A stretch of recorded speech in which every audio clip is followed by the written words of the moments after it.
Previously on Alan Wake, Alice has been kidnapped. Alan, please help me. Alice? You'll do exactly what I say if you ever want to see your wife again. I can't tell anyone except my agent Barry. Damn it, Barry, they'll kill her. You're my best friend, and I'm worried that you're not right in the head. The ransom is a manuscript I supposedly wrote that's coming true before my eyes. It happened just the way it was on that page. So dark. I have found only a few scattered pages. I want the entire manuscript. The deadline is in 2 days. I found Mr. Wake's pages.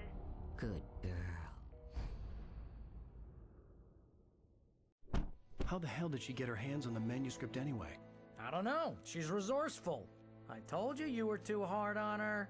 Listen, I found out all sorts of interesting stuff while I was digging around. Yeah. Mr. Wake, it's Sheriff Breaker. We have an FBI agent here, Agent Nightingale. FBI?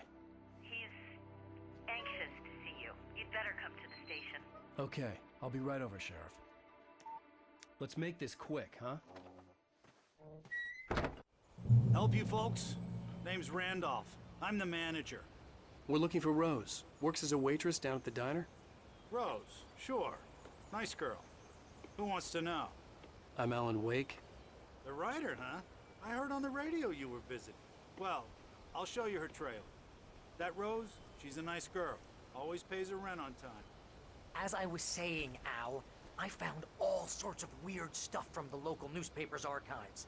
This place is crazy.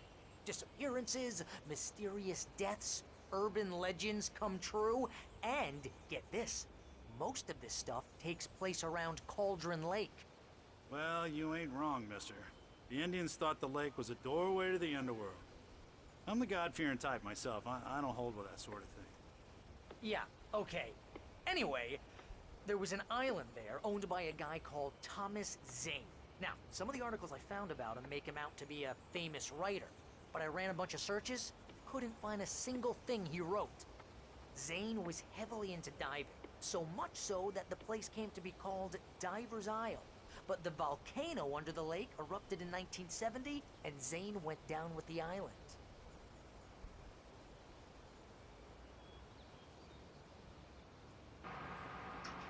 That is an insane way to die. My god. But kind of Come on, cool. mister. I'll take you to Rose's trailer. Hold on.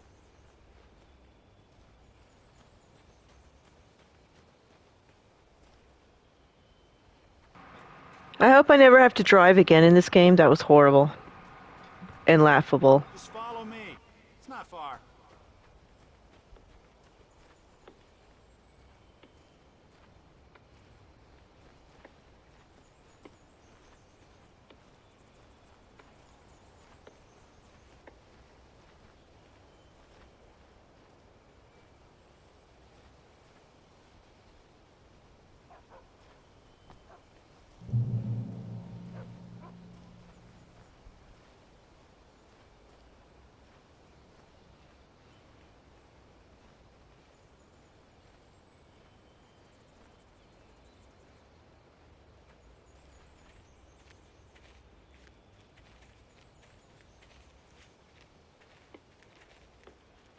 Yeah, how about that?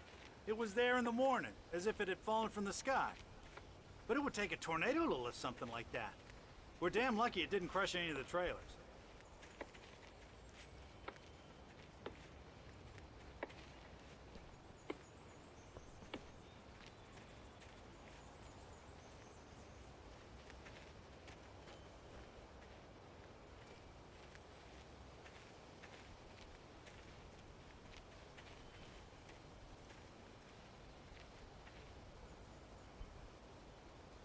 It gets better.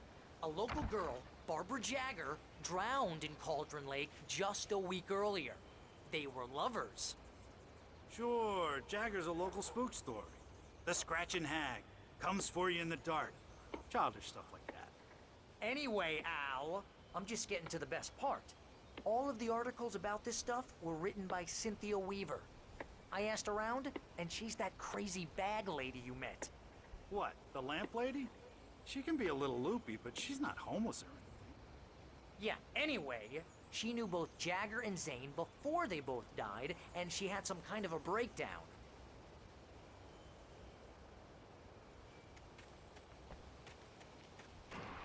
I gotta go snoop.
Listen, I got things to do. This place don't run itself.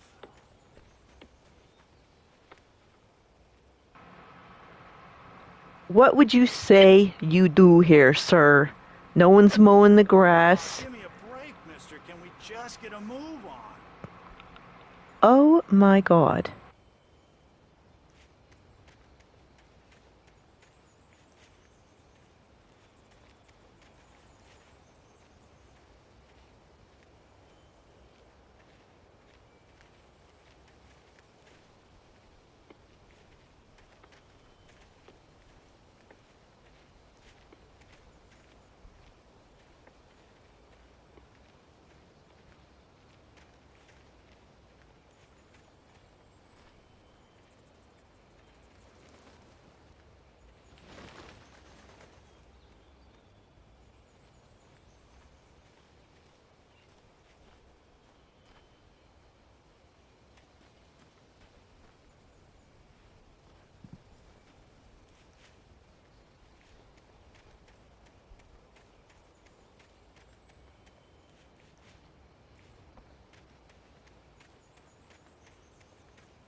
Well, mister, this here's Rose's trailer. You mind me asking what you want with her? We're just here to talk to her, pal.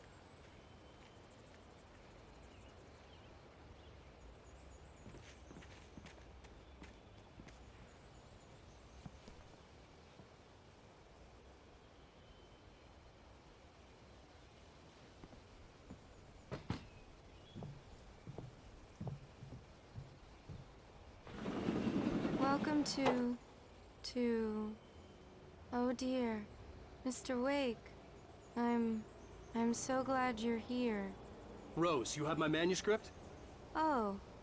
Oh yes. Yes. Please, come in. Hey, this is really good. Rose, Yes, my manuscript. I really need it. I understand. I know what you need. A muse to inspire you. Oh, for Barry. She doesn't have anything. Yeah, hey, Al, what's... Oh...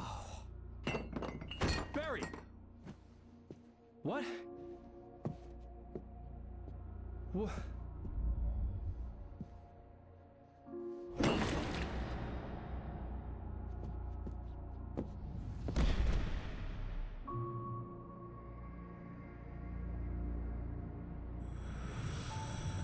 It's coming for you, hiding in my barber's skin. I'm too weak to stop it. You must turn the lights on. I promised I'd come visit you and your lovely wife. You must finish what you started. I insist. You must turn the lights on. Turn the light on. Back to work, boy.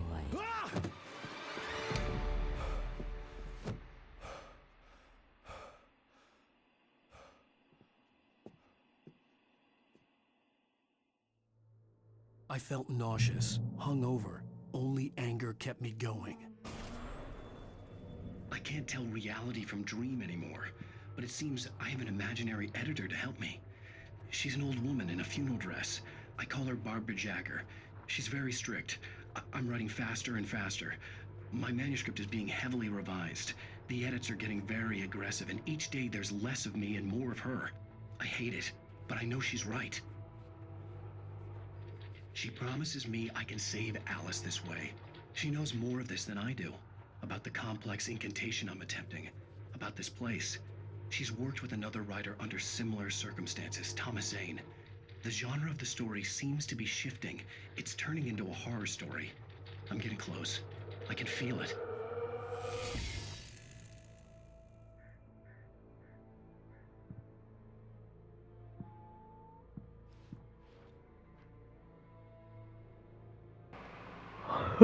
This girl's so thirsty. Wow. Oh my gosh.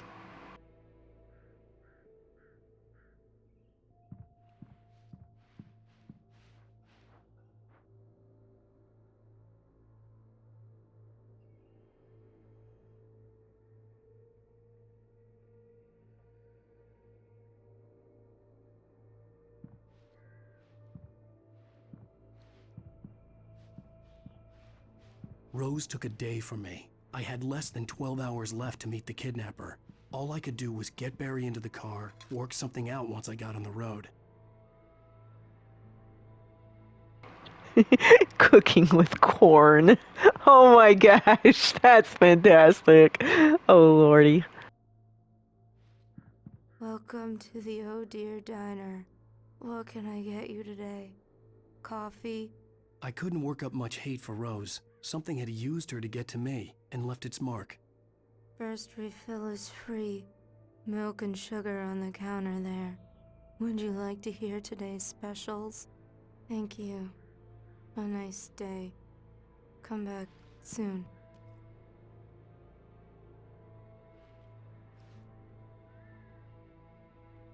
Barry was out of it. He was way too heavy to carry. You're right. Deserve more money. So handsome.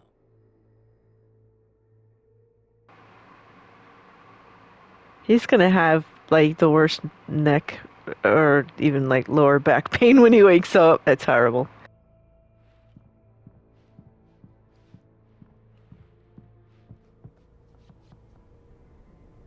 My gun and flashlight were gone.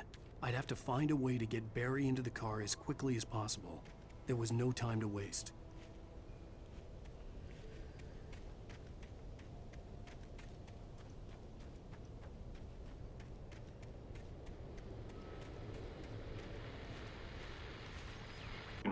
I just stepped outside to catch a breath of fresh air, and let me tell you, the weather's getting heavy. Nights like this make me especially glad I'm here talking to you and not home in bed. Once the weather takes a turn like this, I can't sleep at all. It's all tangled bed sheets and dark thoughts, punctuated by the occasional plunge into nightmare. Is it just me? Well, perhaps it is.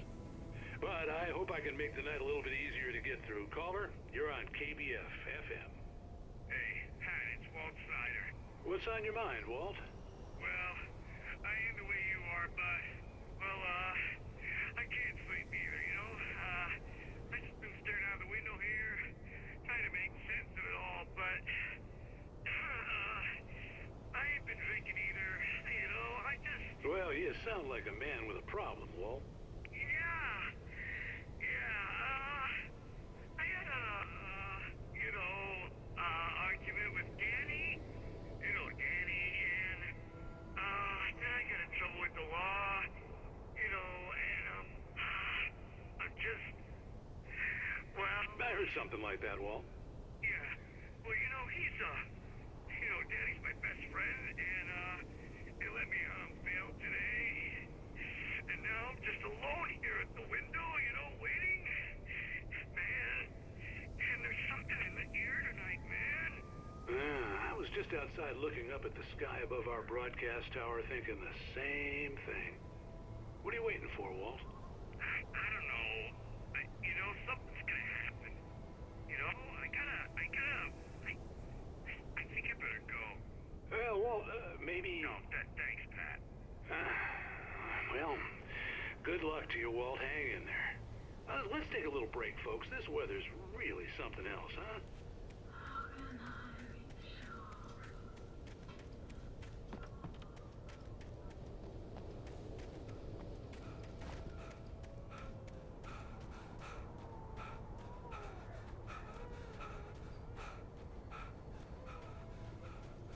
Oh, you're gonna get it now. God knows what you've done to that poor girl. This is Agent Nightingale, FBI! Get him up, Hemingway! You're under arrest! You move a muscle, I'll unload right in your goddamn face! Stay right where you are, Slane!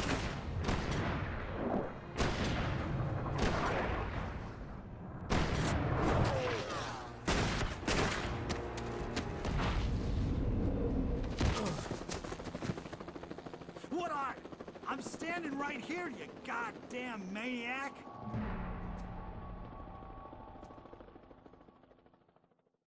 I hated to leave Barry behind, but there was no way I'd miss my appointment with the kidnapper. Give it up, Mr. Wayne. Come on. Take it easy on it. Don't let him get away. He can't be far. Move it. I'm getting shot. Let him get away. He was right there.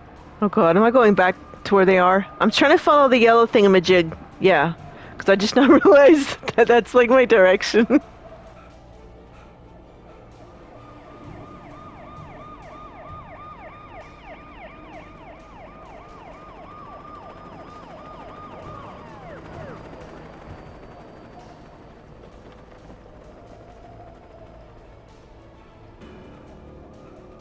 There! We have the suspect in sight.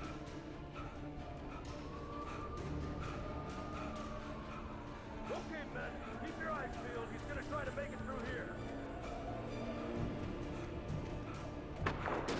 Oh, damn.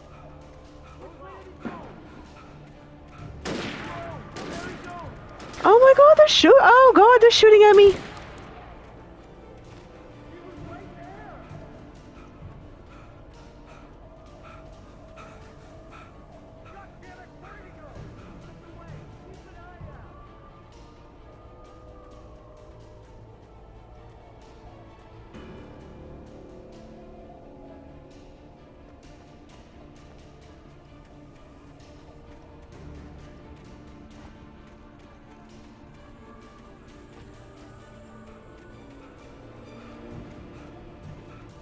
He's gone. Come on, guys. We need to head him off.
This horror was everywhere I went, circling me. The cops didn't stand a chance. They were after a writer, not a monster.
Nothing better jump up at me, man. No jump scares. I will scream.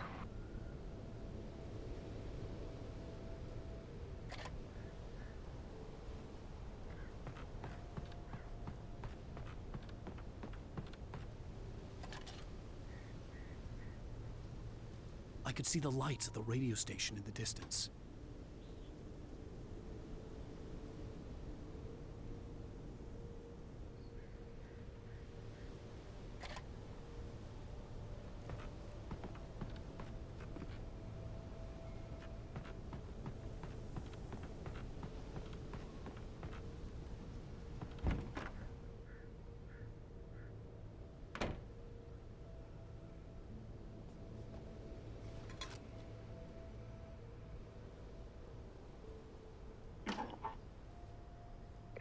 This is James. Mulligan, Thornton, come in. Over. Thornton here. James, we got both Wheeler and Rose in custody. They didn't put up a fight or anything. Why, they were... Hey, what are you doing? Come on. Sit down and give me that. James, Mulligan here. Over. Go ahead, Mulligan. Over. We got Wheeler and Rose here. Wheeler's drunk or hopped up on something. Speaking of which, that Fed had a pretty distinctive whiff of Otis Scotch about him, if you know what I mean. Over. I don't have anything on that, Deputy Mulligan. Over. Well, whatever. Anyway, Rose is just being plain weird here. You better get Doc in to take a look at both. Over. Gotcha. You better get them here quickly. The, Fed's gonna want to interview Wheeler. Over. Oh, yeah, I'll bet he does. Looks like they have a lot in common. Mulligan out.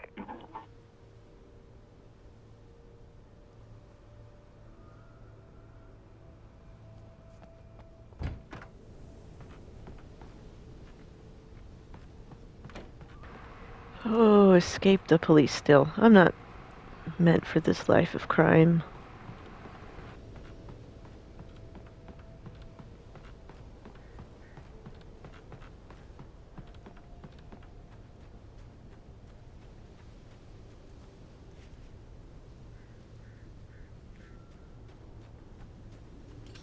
I imagined that the broadcast tower in the distance was part of the local radio station.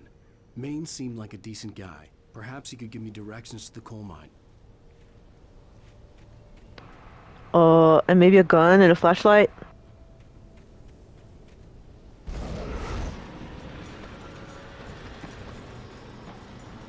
Unnatural shadows clung to the gate. The darkness that was after me was trying to stop me. I wouldn't get through without light.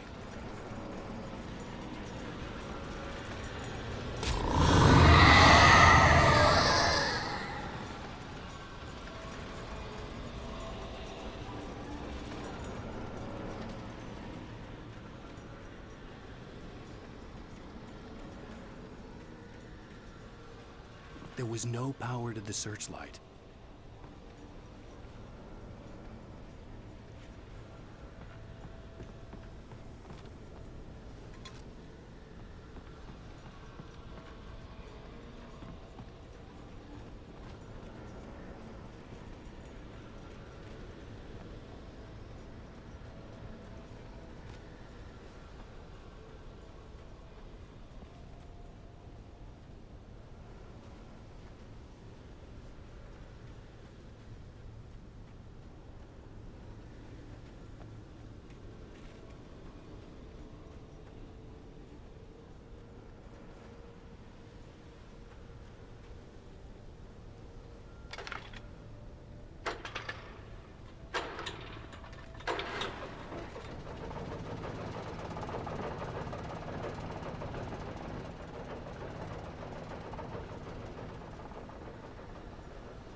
The old generator conked out. I'd have to see if I could fix it and try again.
It took me a moment to recognize the flashbang grenades.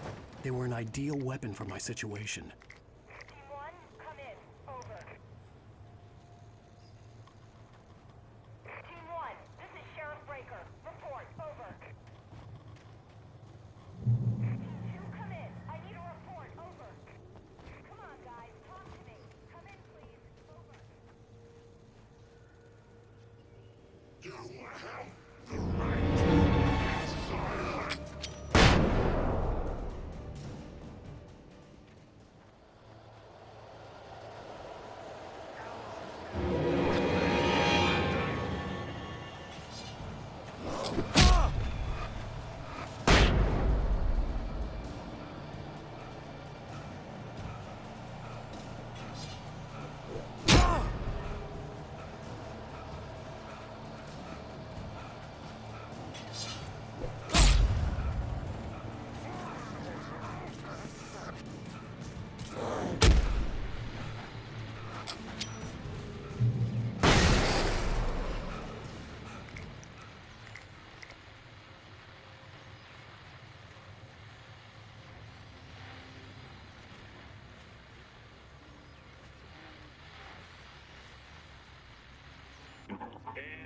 another call.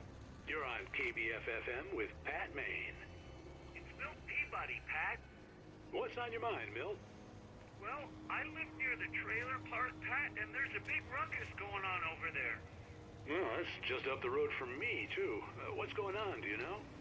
I don't know, but there's a bunch of police cars there, lots of sirens, a helicopter buzzing around, and I think I heard some gunshots.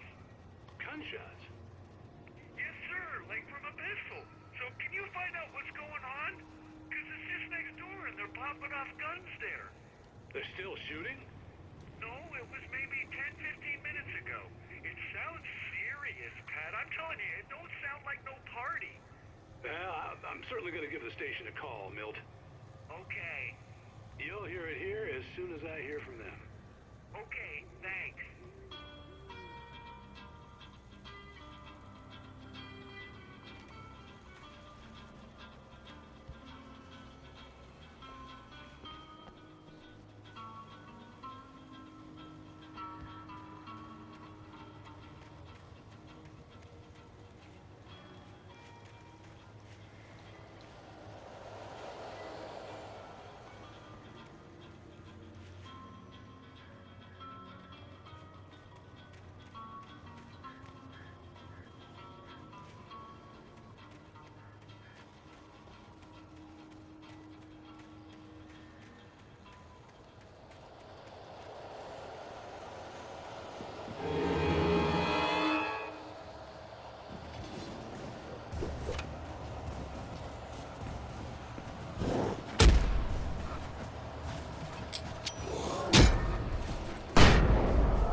I hope Maine could lend me a car to get to the coal mine. Why, hello, Lorna. What do you have for us? And a gun.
see if I can talk him into an interview.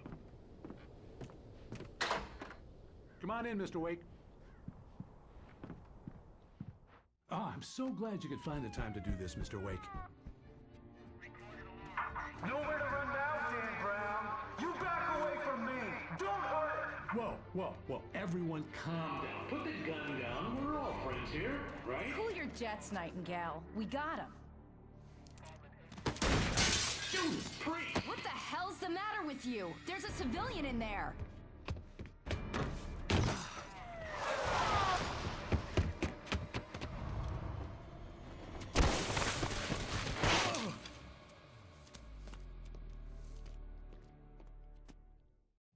I'll get you yet, even if it kills me. You hear me?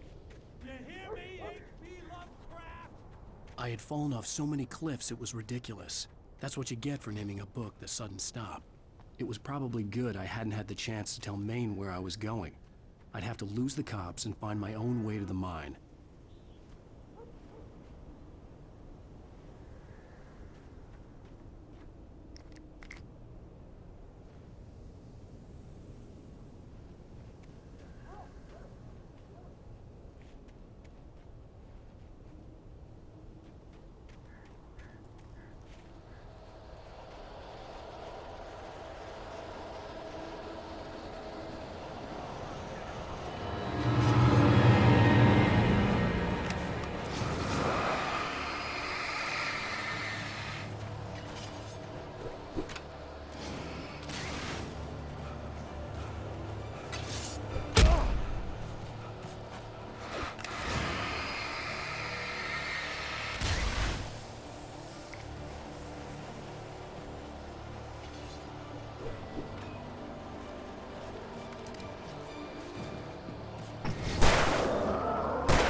There was no sensible reason for the power company work lights to be here. It was almost as if they'd been left for someone like me to use.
Mr. Randolph liked Rose. That little smile she had. How she was still sweet when life had tried so hard to make her bitter. It wasn't any of his business what she did in her trailer. But those strangers, the writer and his smart-ass sidekick, looked like trouble. And they'd been in there for hours, way past her normal bedtime. He reached for the phone and called the sheriff's station. For decades, the darkness that wore Barbara Jagger's skin slept fitfully in the dark place that was its home and prison. It was hungry and in pain. It dreamed of its nights of glory when the poet's writing had called it from the depths and given it a brief, terrible taste of power and freedom. The rock stars had stirred it from the deep sleep the poet had sunk it back to in the end. When it sensed the writer on the ferry, it opened its eyes. For decades, the darkness that wore Barbara Jagger's skin slept fitfully in the dark place. Nightingale stared through the broken studio window into the dark woods. He turned around, started to walk out, but Maine grabbed his arm. "Young man, you almost shot me. You don't shoot off rounds at people like that. What's the matter with you?" Nightingale shook his arm free, marched out. His cheeks burned with rage and humiliation. Sarah trusted her gut, and her gut said Agent Nightingale was an asshole. He felt wrong, and it wasn't just the smell of stale booze. It was in the way he flashed his badge, pulled rank, the look in his eyes when he wanted answers. Where was Ellen Wake? What was this about an accident? Where was his wife? And most importantly, why did she let Wake go? He wouldn't answer her questions. Federal business was all he'd say.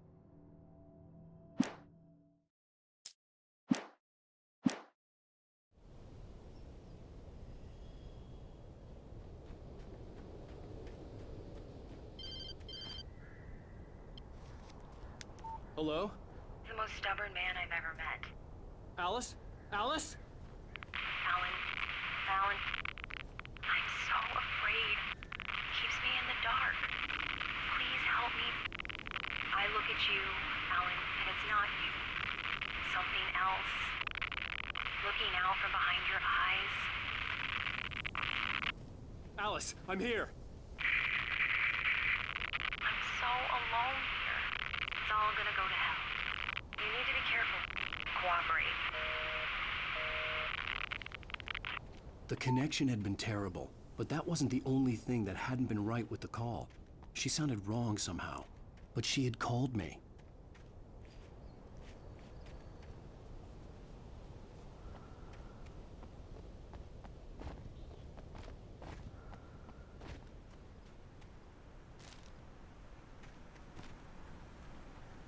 I could see a railway bridge up ahead, and a warehouse of some sort on the opposite shore. I hoped I could find a car from there.